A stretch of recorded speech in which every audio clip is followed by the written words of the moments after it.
মৰমৰ ছাত্ৰ ছাত্ৰীসকল সকলোকে মোৰ দৰ্পণ অসম ইউটিউব চেনেলৰ ফালৰ পৰা আন্তৰিক অভিনন্দন জনাইছোঁ। আশা কৰোঁ সকলোৱে ভালে আছা। তো মই আজি তোমালোকৰ পাঠ্যপুথিত থকা মানৱ বন্দনা নামৰ কবিতাটোৰ বিষয়ে আলোচনা কৰিম আৰু এই কবিতাটিৰ কবি হ'ল কবি চন্দ্ৰকুমাৰ আগৰৱালা। তো যিকোনো লেসন এটা আমি পঢ়িবলৈ যোৱাৰ আগত আমি ফাৰ্ষ্টত কবিৰ পৰিচয় ভালকৈ পঢ়িব লাগিব, কবিৰ বিষয়ে ভালকৈ জানিব লাগিব, কাৰণ কবিৰ পৰিচয়ৰ পৰা পৰীক্ষাত কোশ্চিন আহে। গতিকে যদি আমি কবিৰ পৰিচয় ভালকৈ নপঢ়োঁ তেতিয়াহ'লে কি হ'ব, এই কয়টা কোশ্চিনৰ এনসাৰ কৰা আমাৰ বহুত দিগদাৰ হ'ব। সেইকাৰণে আমি কবিৰ পৰিচয় পঢ়াটো খুবেই জৰুৰী।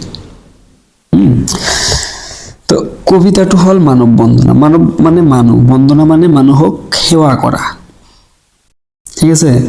তো ফাৰ্ষ্টত কবিৰ পৰিচয়টো চোৱা। চন্দ্ৰকুমাৰ আগৰৱালাৰ জন্ম হৈছিল 1867 চনৰ 28 নৱেম্বৰত। ক'ত হৈছিল? শোণিতপুৰত, শোণিতপুৰ ডিষ্ট্ৰিক্ট। আৰু ঠাইখিনিৰ নাম কি আছিল? গহপুৰৰ কলংপুৰ মৌজাৰ ব্ৰহ্মজান গাঁৱত। ঠিক আছে। যদি আহে চন্দ্ৰকুমাৰ আগৰৱালাৰ জন্ম কিমান চনত হৈছিল? 1867 চনৰ। কিমান চনৰ কিমান তাৰিখ? 1867 চনৰ 28 নৱেম্বৰ, অৰ্থাৎ 1867 চনৰ 28 নৱেম্বৰত। তাৰপিছত তেওঁৰ পিতৃৰ নাম আছিল হৰিবিলাস আগৰৱালা আৰু মাতৃৰ নাম আছিল মলমা। একচুৱেলি মৃত্যু চনটো পিছত দিব লাগে, ইয়াতে দি দিছোঁ, একো নাই দিয়া। আৰু চন্দ্ৰকুমাৰ আগৰৱালাৰ মৃত্যু হৈছিল 1938 চনৰ 2 মাৰ্চত। ক'ত হৈছিল? গুৱাহাটীৰ উজান বজাৰত, নিজৰ ঘৰত। ঠিক আছে। কিমান চনত? 1938 চনৰ 2 মাৰ্চ। তাৰপিছত তেওঁ যিহেতু কবি হয়, অসমীয়া সাহিত্য জগতত তেওঁক প্ৰতিমাৰ খনিকৰ বুলি কোৱা হয়, আৰু তেওঁই হ'ল প্ৰথম ৰোমান্টিক কবি। তেওঁ মানে কোন? চন্দ্ৰকুমাৰ আগৰৱালা। প্ৰথম ৰোমান্টিক কবি হ'ল চন্দ্ৰকুমাৰ আগৰৱালা, আৰু তেওঁৰ প্ৰথম ৰোমান্টিক কবিতা পুথিখনৰ নাম হ'ল বনকুঁৱৰী। তেওঁৰ কবিতা পুথি দুখন আছে তোমালোকৰ ইয়াত এই পাঠটোত। যিকেইখন আছেতো বহুত, কিন্তু ইমান ক'লে ভিডিঅ'বিলাক দীঘলীয়া হয়। যিখিনি তোমালোকৰ লাগে সেইখিনিয়ে আমি আলোচনা কৰিম। চন্দ্ৰকুমাৰ আগৰৱালাৰ প্ৰথম প্ৰকাশিত কবিতা পুথিখনৰ নাম হ'ল প্ৰতিমা। প্ৰতিমাখন কিমান চনত প্ৰকাশ পাইছিল? 1913 চনত। আৰু দ্বিতীয়খন কিমান চন? 1923 চনত। কি নাম আছিল? বিন বৰাগী। এতিয়া যদি আহে যে চন্দ্ৰকুমাৰ আগৰৱালাৰ দুখন কবিতা পুথিৰ নাম লিখা, কি লিখিবা? এখন প্ৰতিমা আৰু এখন বিন বৰাগী। নাইবা বিন বৰাগী কবিতা পুথিখনৰ লিখক কোন? চন্দ্ৰকুমাৰ আগৰৱালা। নাইবা প্ৰতিমা কবিতা পুথিখনৰ লিখক কোন? কোন? চন্দ্ৰকুমাৰ আগৰৱালা। আৰু চন্দ্ৰকুমাৰ আগৰৱালাই সম্পাদিত কাকত যদি আহে এখন বা দুখনৰ নাম কি কি লিখিবা? জোনাকী, হাদিনীয়া, অসমীয়া। ঠিক আছে। তাৰপিছত চোৱা, চন্দ্ৰকুমাৰ আগৰৱালাৰ সম্পাদিত কাকতটো গ'ল, কি কি পাইছোঁ আমি? জোনাকী আৰু হাদিনীয়া, অসমীয়া। তাৰপিছত চোৱা, যে চন্দ্ৰকুমাৰ আগৰৱালাৰ মৃত্যুৰ পাছত তেখেতৰ অপ্ৰকাশিত মানে যিবিলাক কবিতা পুথি তেওঁ কবিতা লিখি গৈছিল, প্ৰকাশ কৰিব নোৱাৰিলে, পাব্লিছ কৰিব নোৱাৰিলে, তাৰ আগতেই মৃত্যু হৈ গ'ল। গতিকে মৃত্যুটোতো আমি কোনেও ক'ব নোৱাৰোঁ কাৰ কেতিয়া হ'ব। গতিকে কবিয়ে লিখি থৈ গৈছিল, কিন্তু বেলেগ কোনোবা সাহিত্যিকে সেইবিলাক কবিতা পাব্লিছ কৰিছিল, আৰু যিখন কিতাপৰ নাম দিছিল চন্দ্ৰামৃত। মৃত মানে মৃত্যু বুজাব, চন্দ্ৰা মানে কোন বুজায়? চন্দ্ৰকুমাৰ আগৰৱালাক বুজাব।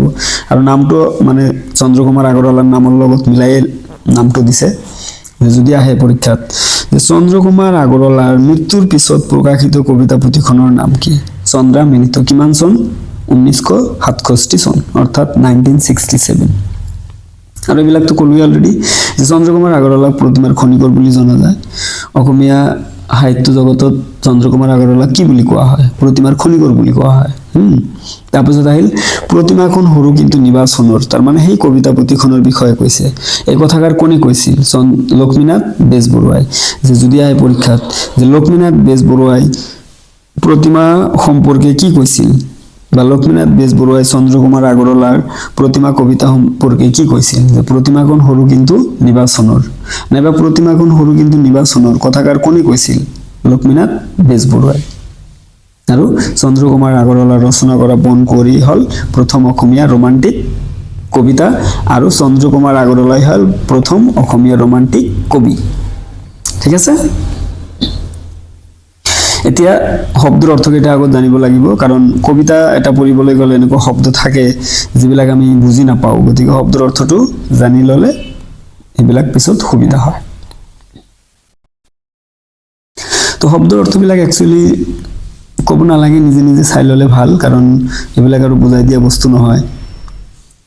আৰ্ঘ মানে পূজাৰ উপকৰণ, কেউ মানে কেউ বা কোনো, ধৰম মানে ধৰ্ম, নিজাবী মানে সম্পূৰ্ণ নিজৰ, মায়াবী মায়া মোহ ভ্ৰান্তি উপজোৱা জীৱ, মায়া বা মোহ লিখিলেই হ'ল, পৰৎপৰ মানে শ্ৰেষ্ঠতকৈ শ্ৰেষ্ঠ, পাদ্য মানে ভৰি ধুবলৈ দিয়া পানী।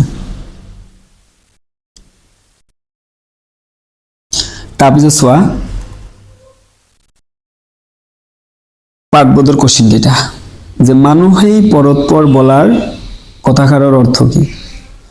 যে মানুহেই পৰৎপৰ বলা কথাষাৰৰ অৰ্থ হ'ল মানুহেই শ্ৰেষ্ঠতকৈ শ্ৰেষ্ঠ, কাৰণ এই পৃথিৱীখনত মানুহেই শ্ৰেষ্ঠতকৈ শ্ৰেষ্ঠ, মানুহেই শ্ৰেষ্ঠ জীৱ। গতিকে কবিয়ে মানুহক ঈশ্বৰৰেই অংশ বুলি গণ্য কৰিছে আৰু মানৱ সেৱাকেই পৰম ধৰ্ম বুলি কৈছে। আৰু কবিয়ে কি কৈছে? মানুহক ঈশ্বৰৰেই এটা অংশ বুলি কৈছে আৰু মানৱ সেৱাকেই পৰম ধৰ্ম বুলি কৈছে, মানে মানুহক সেৱা কৰাটোৱে হ'ল পৰম ধৰ্ম। মানুহক মায়াবী জীৱ বলাৰ অৰ্থ কি? যে মানুহক মায়াবী জীৱ বলাৰ অৰ্থটো হ'ল মানুহ হৈছে মায়া বা মোহ থকা জীৱ, কাৰণ এই পৃথিৱীত যিমান চৰাই চিৰিকটি জীৱ জন্তু আছে সকলোতকৈ বেছি মায়া আছে কাৰ? মানুহৰ, হয়নে নহয়? যে মানুহে পৃথিৱীৰ মোহ এৰিব নোৱাৰি এইখন পৃথিৱীলৈ পুনৰ জন্ম লৈ আহিব বিচাৰে বা আহি থাকে বুলি কৈছে কবিয়ে, কিন্তু আহি থকাটো আমি দেখা পোৱা নাই, কবিয়ে কৈছেহে জাষ্ট, মনৰ হেঁপাহে, যে মানুহে এই পৃথিৱীখনৰ পৰা এবাৰ গুচি যোৱাৰ পিছত পুনৰ এই পৃথিৱীলৈ কেতিয়াও উভতি আহিব নোৱাৰে, আমি সকলোৱে অৱগত বস্তুবিলাক, কিন্তু তথাপি মন যায় যে এবাৰ যাম, যোৱাৰ পিছত যদি আৰু একবাৰ আহিব পাৰো, কিন্তু মন গ'লে কি হ'ব? যোৱাৰ পিছত আৰু আমি কেতিয়াও উভতি আহিব নোৱাৰিম। গতিকে তথাপি মানুহে কি কৰে? পৃথিৱীখনক ভাল পাই যায়, আৰু লগতে কি? মানুহৰ মায়া। তাৰপিছত চোৱা পাদ্য আৰ্ঘ লৈ মানুহক পূজা কৰাৰ অৰ্থ কি? যে পাদ্য আৰ্ঘ লৈ মানুহক পূজা কৰাৰ অৰ্থটো হ'ল যে কবিৰ মতে মানুহেই দেৱতাতকৈও শ্ৰেষ্ঠ। কবিৰ মতে কি? মানুহ হ'ল দেৱতাতকৈও শ্ৰেষ্ঠ। কবিৰ মতে মানুহক এৰি আন কোনো দেৱতাক পূজা কৰাৰ কোনো কাৰণ থাকিব নালাগে। কবিৰ মতে আৰু কি কৈছে? মানুহক এৰি আন কোনো দেৱতাক পূজা কৰিব নালাগে বুলি কৈছে, বা পূজা কৰাৰ কোনো দৰকাৰ নাই বুলি কৈছে কবিয়ে। সেয়ে পাদ্য আৰ্ঘ পূজাৰ সকলো উপকৰণ লৈ মানুহে পূজা কৰা উচিত। সেয়ে পূজাৰ যি উপকৰণ, পূজা কৰোঁতে যি যি বস্তু লাগে, গতিকে এইবিলাক লৈ মানুহক পূজা কৰাটোহে উচিত বুলি কবিয়ে কৈছে। গতিকে কথাভাগীৰ জৰিয়তে কবিয়ে মানুহৰ শ্ৰেষ্ঠত্ব প্ৰতিপন্ন কৰিব বিচাৰিছে। বুজি পালা? নেক্সট, যে যিকোনো কবিতা এটা, তোমালোকে এটা কাম কৰিবা, যিকোনো কবিতা এটা পঢ়িবা, কবিতাটোৰ মূল ভাৱটো ভালকে মনত ৰাখিবা, কাৰণ কবিতা এটাৰ মূল ভাৱ যেতিয়া আমি ভালকে পঢ়িম, তেতিয়া আৰু মানে যিবিলাক কবিতাৰ কোশ্চিন থাকে গোটেইবিলাক এনসাৰ কৰা সুবিধা হয়, কাৰণ বাকীবিলাক এনসাৰ সব এই মূল ভাৱৰ পৰাই হয় কবিতাবিলাকৰ, কিন্তু গদ্যবিলাকত তেনেকুৱা নহয়। ঠিক আছে? গতিকে তোমালোকৰ পৰীক্ষাত তো মূল ভাৱ আহে কবিতাৰ 4 মাৰ্কৰ, গতিকে মূল ভাৱটো ভালকে মনত ৰাখিবা। যে মানৱ বন্দনা কবিতাটিৰ সাৰ অংশ তোমাৰ ভাগাত লিখা, অর্থাৎ সামারি বা মূল ভাব। যে মানব বন্দনা কবিতাটি প্রথম রোমান্টিক কবি চন্দ্রকুমার আগরওয়ালার দ্বারা রচিত। ঠিক আছে? এই কবিতাটোৰ মাজেৰে মানুহৰ জন্ম মৃত্যুৰ কথা কোৱা হৈছে, কাৰণ এই পৃথিৱীখনত মানুহ জন্মও হৈ আছে, আনফালে মানুহৰ মৃত্যু হৈ আছে। এই পৃথিৱীখন যে মানুহৰ বাস ভূমি সেই বিষয়েও কোৱা হৈছে, আৰু এই পৃথিৱীখন যে মানুহৰ বাস ভূমি, ইয়াতে মানুহে বসবাস কৰি আছে, জীৱন যাপন কৰি আছে, সেইটো কথাও কোৱা হৈছে এই কবিতাটোৰ মাধ্যমত। আৰু কবিয়ে কি ক'ব বিচাৰিছে? যে পৃথিৱীত মানুহৰ আগমন আৰু গমন অবিৰত হৈ থাকিব, যে এই পৃথিৱীখনত যিমান দিন থাকিব মানুহ আহিয়ে থাকিব আৰু মানুহ গৈয়ে থাকিব। গতিকে জন্ম আৰু মৃত্যু এই চক্ৰে পৃথিৱীক নিৰন্তৰ জীৱনময় কৰি ৰাখিছে। গতিকে এই জন্ম আৰু মৃত্যু চোৱা, আমি যিমানেই যি নকৰোঁ কিয়, যেতিয়া আমাৰ মৃত্যুৰ কথাটো মনত পৰে তেতিয়াই কিন্তু মনটো অলপ হ'লেও মানে কুল হয়, ঠাণ্ডা হয়। যিমানেই আমি নাভাবোঁ কিয়, মানে মনটো অলপ এন্ধাৰ হয়, কাৰণ আমি এই পৃথিৱীখন এৰি থৈ যাবই লাগিব। কিন্তু সেই বুলি আমি সদায় মনত পেলাও নে? কিন্তু নেপেলাও।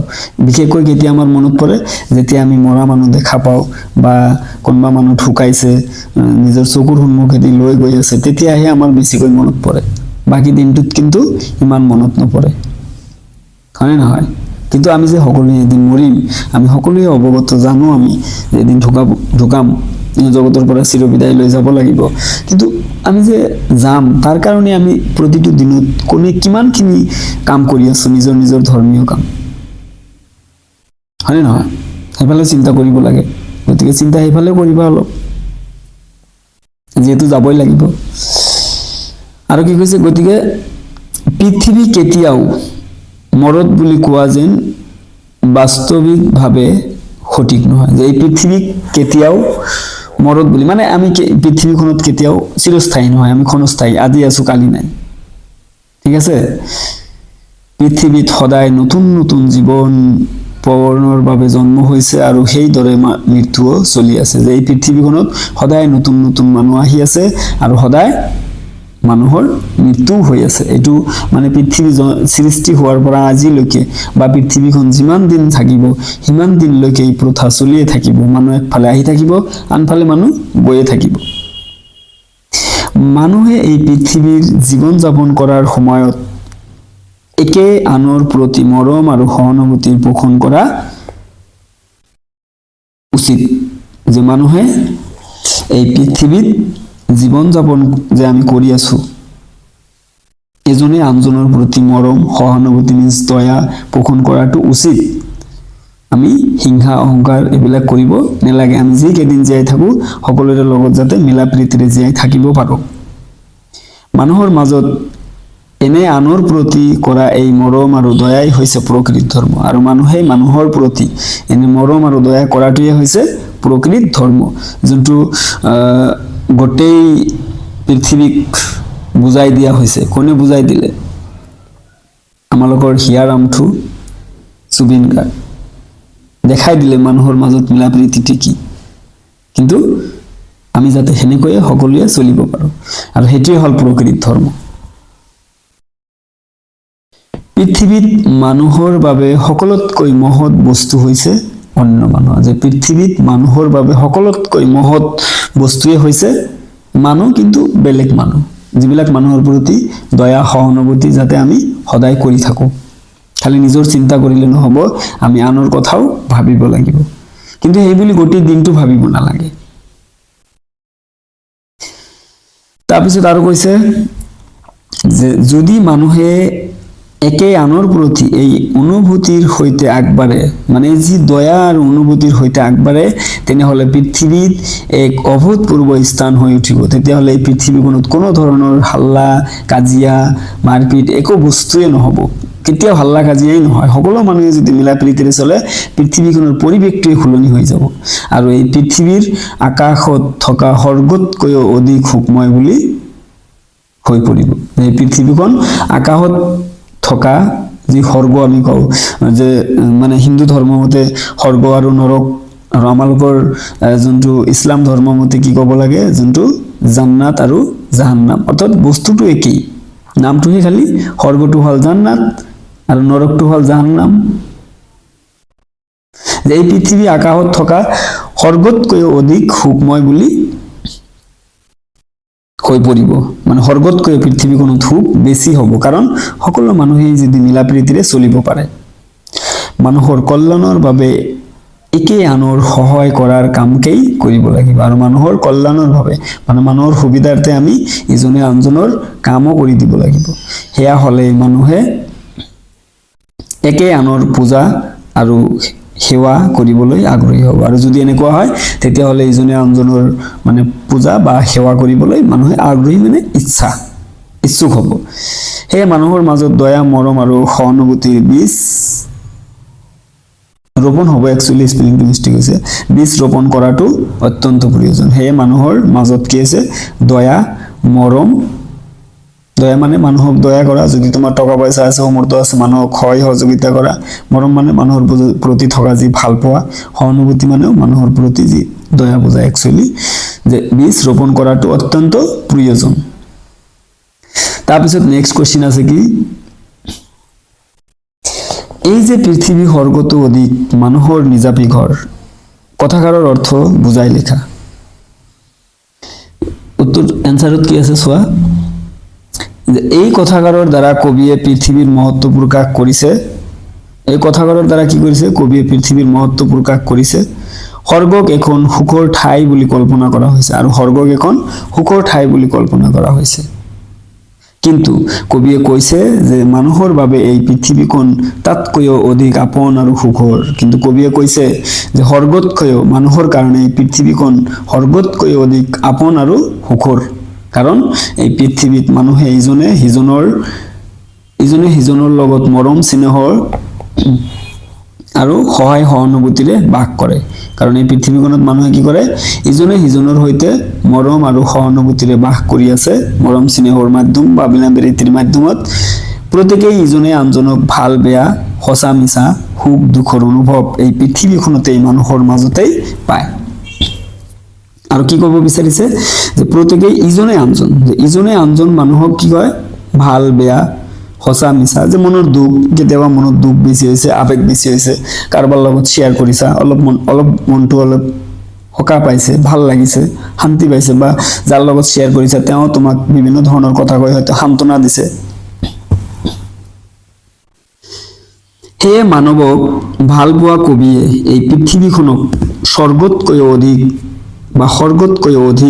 সুখৰ আলয় আৰু মানুহৰ প্ৰকৃততে নিজৰে ঘৰ বুলি কৈছে। আৰু সেই মানৱক কি কৰিছে? মানৱ মানে মানুহ।